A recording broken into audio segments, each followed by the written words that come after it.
To obtain a report of the size of the home directories for all Linux users, first, you need to have a list of usernames and their home directories.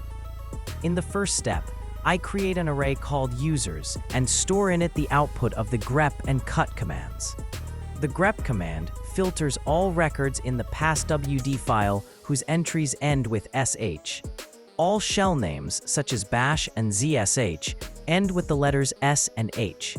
The cut command extracts fields 1 and 6, which correspond to the username and the home directory respectively. After that, I need a for loop to iterate through the elements of the array. The for loop runs until the value of the counter I is smaller than the number of elements in the user's array. To calculate the number of elements in the array, I write the number character before the variable name. And to refer to all elements of the array, I write the @ character in the open and closed brackets. I initialize the ifs variable with a colon, then line by line store the two values, username and home directory, in two variables named username and home dir, and use them in a for loop. Now I need to check whether the home directory exists or not, because it's possible that the user account has been deleted, but its record still remains in the password file.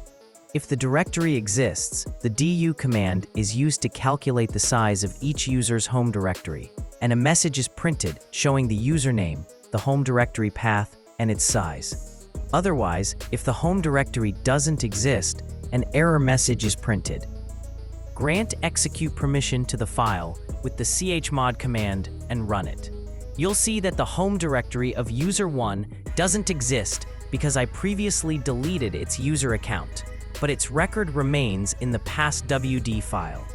The size of the root home directory is calculated as 4 kilobytes, which is incorrect because I ran the script without root privileges. So the du command didn't have permission to read the contents of the root home directory and only showed the base 4 kilobyte size for each directory. If I run it with the sudo command, everything will print correctly.